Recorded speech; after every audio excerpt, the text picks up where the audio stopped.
अस्सलाम वालेकुम नाज़रीन मोहतरम, मैं उमर फारूक हूं और आप मेरा फेसबुक और यूट्यूब चैनल उमर स्पीक्स देख रहे हैं। नाज़रीन मोहतरम, होना तो ये चाहिए था कि आज सुप्रीम कोर्ट के अदालत के फैसले के बाद चीज़ों को बेहतर किया जाता, मामलात को ठीक किया जाता, लेकिन बदकिस्मती से बहरान जो है वो संगीन हो चुका है।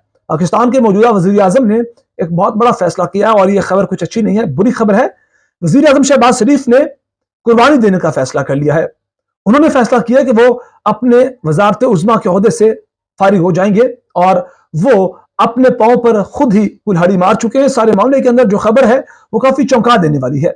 उम्मीद यही थी कि यही फैसला किया जाएगा और अदालती फैसले के बाद यही रद्द-ए-अमल आएगा, लेकिन लग रहा था कि शायद चीजों को बेहतर करने का फैसला किया जाए, लेकिन ऐसा हुआ नहीं है। मामला ऐसा हुआ कि वफाकी काबीना ने सुप्रीम कोर्ट के जो फैसला है उसके बाद अपना एक इजलास किया। उसके बाद कहा गया कि जनाब हम इस फैसले को मुस्तरद करते हैं। अंदाजा कीजिए कि पाकिस्तान के अंदर कोई भी ऐसी ताकत नहीं है कि जो सुप्रीम कोर्ट के फैसले को मुस्तरद कर सकते। यानी कि कहा जा सकता था कि जनाब ये फैसला अच्छा नहीं था, हमें अच्छा नहीं लगा, हमारे हक में नहीं था, इस पर नजरसानी की जा सकती है, ये मामला कहे जा सकते थे। लेकिन अगर कहें कि हम इस फैसले को मानते ही नहीं है, हम इस फैसले को मुस्तरद करते हैं और इस फैसले पर कोई किसी किस्म का अमल दरामद नहीं करेंगे, तो जनाब इन्होंने अपने ही पांव पे कुल्हाड़ी मारी है। इससे पहले सुप्रीम कोर्ट ने आज के फैसले के अंदर इलेक्शन कमीशन से कह दिया है और कहा गया कि जनाब आपका कोई ताउन ना करे इदारा या हुकूमत आपको बजट ना दे तो आपने अपने से कोई एक्शन नहीं लेना, बल्कि आपने हमें बताना है, हम इस पर अमल दरामद करवाएंगे। और ये बात हुई उसके बाद अब वफाकी काबीना ने कहा है कि हम सुप्रीम कोर्ट के फैसले को मुस्तरद करते हैं, मानते ही नहीं है, इस पर हम कोई किसी किस्म का अमल दरामद नहीं करने जा रहे। और जो खबरें आ रही हैं, इतलात ये है कि काबीना के अंदर जो फैसला हुआ है वो कहा जा रहा है कि नजरसानी की अपील भी दायर नहीं करेंगे, क्योंकि नजरसानी की अपील दायर करते हैं तो इसी बेंच के पास फैसला जाएगा और वो फैसला अपना सुना चुके हैं चीफ जस्टिस एजाजुल एहसन और मुनीब अख्तर। इस सारे मामले के अंदर वो शायद नई अपील दायर करें। इस मामले में वजीर आजम शहबाज शरीफ की ज़ेर सदारत वफाकी काबीना का इजलास हुआ, जिसमें इलेक्शन कमीशन से इलेक्शन से मुतल्लिक सुप्रीम कोर्ट के 3 रुकनी बेंच के फैसले का जायजा लिया गया और कहा गया कि जनाब हम इस फैसले को मुस्तरद करते हैं और ये फैसला पार्लियामेंट की करारदाद से मुतसादम है। ज़राए के मुताबिक इजलास में फैसला हुआ कि सुप्रीम कोर्ट का फैसला अक़लियती फैसला है, लिहाजा काबीना इसे मुस्तरद करती है और सुप्रीम कोर्ट का फैसला काबिले अमल ही नहीं है, यानी कि इस फैसले पर कोई किसी किस्म का अमल दरामद नहीं हो सकता। ज़राए ने कहा कि इजलास में फैसला हुआ कि वफाकी हुकूमत सुप्रीम कोर्ट के फैसले पर ऐवान में आवाज बुलंद करेगी और इत्तेहादी जमात ऐवान में सुप्रीम कोर्ट के फैसले पर बात करेंगी।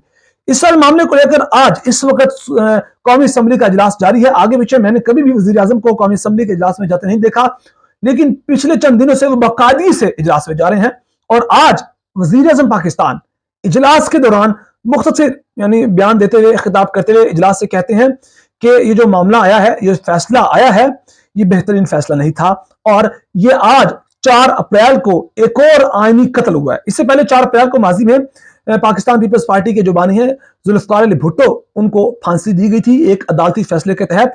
और इस सारे मामले के अंदर अब वजीर आज़म पाकिस्तान कहते हैं कि ये जो मामलात हैं इसकी जितनी मजम्मत की जाए इस फैसले की उतनी कम है। सिर्फ यही नहीं, इसके बाद वजीर कानून आते हैं और जब ये सुप्रीम कोर्ट का फैसला सुनाया गया उसके बाद वजीर कानून ने आते ही जो अपना रद्द-ए-अमल दिया उसके अंदर उन्होंने कहा कि सुप्रीम कोर्ट को इज्तिमाई दानिश का मुजाहरा करना चाहिए था और इस सारे मामले के अंदर फैसला लार्जर बेंच को देना चाहिए था, ना कि इस 3 रुकनी बेंच को फैसला दिया जाता। और उन्होंने कहा कि 3 रुकनी बेंच के फैसले पर दुख और अफसोस का इजहार करता हूं और फैसले से मुल्क में जारी सियासी बहरान मजीद बढ़ेगा। इस सारे मामले में सबसे बड़ी खबर जो है वो है मरीम नवाज की ट्वीट। मरीम नवाज ने ट्वीट किया और उनसे इन्हीं अल्फाज की उम्मीद की जा सकती थी। मरीम नवाज ने सुप्रीम कोर्ट के इस फैसले पर रद्द-ए-अमल देते हुए कहा कि आज का फैसला इस साजिश का आखिरी वार है जिसका आगाज आइन को रिडाइट करके पंजाब हुकूमत प्लेट में रखकर बेंच के लाडले इमरान खान को पेश की गई। लो बेटा तोड़ दो ताकि हम जैसे शोहरतकारों की मौजूदगी और निगरानी में तुम्हें दोबारा सिलेक्ट किया जा सके।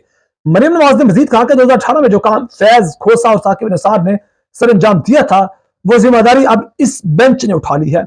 बहुत सख्त किस्म के अल्फाज इस्तेमाल किए गए हैं मरीम नवाज की जानिब से अपने ट्वीट में सुप्रीम कोर्ट के खिलाफ, सुप्रीम कोर्ट के 3 रुकने जो बेंच है उसके फैसले के खिलाफ और खुद सुप्रीम कोर्ट के chief justice Umar Ata Bandial, justice Ejazul Ehsan और जस्टिस मुनीब अख्तर के खिलाफ।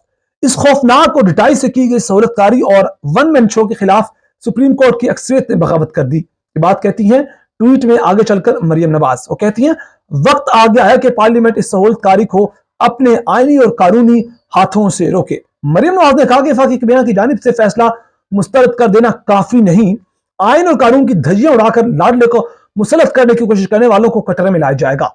अब अंदाजा कीजिए कि सुप्रीम कोर्ट कह चुकी है कि जो इस फैसले पर अमल दरामद नहीं करेगा वो सजा भुगतेगा। अब देखें, वजीर आजम ने, उनकी वफाकी काबीना ने इस फैसले को मुस्तरद कर दिया। अब कल को ये अमल दरामद नहीं करते जो सुप्रीम कोर्ट ने डेडलाइंस दी हैं कि जनाब आपने कब इंतखाबात करवाने हैं 14 मई को पंजाब के अंदर, आपने क्या क्या करना है और बजट कितना देना है, किस तारीख को बजट देना है, और कहा गया कि 10 अप्रैल को 21 अरब रुपए देने हैं और इंतखाबी निशानात को कब अलाट किया जाना है। और एक एक पॉइंट पर सुप्रीम कोर्ट ने मामला को क्लियर किया। और अभी ये इस मामले पर अमल दरामद नहीं करते हैं तो सुप्रीम कोर्ट सीधी तरह वजीर आजम पाकिस्तान शहबाज शरीफ को बुलाएगी, उनसे कहेगी कि जनाब आपने मुस्तरद किया, आपने मामलात पर अमल दरामद नहीं किया, फैसले को नहीं माना, आप पर तौहीन अदालत लगती है, खुदा हाफिज आप घर जा सकते हैं। ये कोई पहली बार नहीं होगा, इससे पहले भी हो चुका है। साबिक वजीर आजम यानी कि यूसुफ रजा गिलानी, उनके खिलाफ भी ये मामलात हुए, तौहीन अदालत लगी और उनको उनके ओहदे से फारिग कर दिया गया। अब लग ऐसा रहा है कि मौजूदा वज़ीर आज़म शहबाज शरीफ ने फैसला कर लिया है कि वो अपने ओहदे को बरकरार नहीं रखना चाहते, वो अपने आप पर तौहीन अदालत लगवाना चाहते हैं। अंदाजा करें कि हुकूमत कभी भी सुप्रीम कोर्ट का मुकाबला नहीं कर सकती। आखिर कहां तक, किस हद तक जाएगी हुकूमत सुप्रीम कोर्ट के खिलाफ? जो फैसला आ चुका है सुप्रीम कोर्ट के पास, चीफ जस्टिस के पास बहुत से इख्तियारात हैं और वो इन्हीं इख्तियारात को इस्तेमाल करते हुए अपने अहकामात पर अमल दरामद करवाना जानते हैं, वो करवाएंगे। और इसमें मैं अगेन कहूं कि हुकूमत किसी भी पॉइंट पर जाकर, किसी भी लिमिट पर जाकर इनका मुकाबला नहीं कर सकती। असद उमर ने ट्वीट की, वो कहते हैं सिर्फ आज अखबार की खबरें सुने, सीमेंट की फरोख्त में 24% कमी, पेट्रोलियम मसनूआत में 39% कमी हुई है और मजमूई बरामदात में 10% कमी हुई है। इस सारे मामले में पाक सुजुकी गाड़ियां कारखाना जो है उनका वो बंद कर दिया गया है। क्या हाल क्या है इस मुल्क का। और अब आइन तोड़ने की धमकियां जो मान नहीं बात रहे हैं, फैसलों को नहीं मान रहे हैं, तो इस सारे मामले के अंदर चीजें बहुत क्लियर हो चुकी हैं और एक टाइम लिमिट दी गई है सुप्रीम कोर्ट की जानिब से, उस पर अमल दरामद करेंगे तो ठीक है, वरना नहीं करेंगे तो घर को जाएंगे। इस सारे मामले में मैं आपको एक बात बता दूं कि जनाब 5 मिनट से भी कम वक्त की समाअत हुई।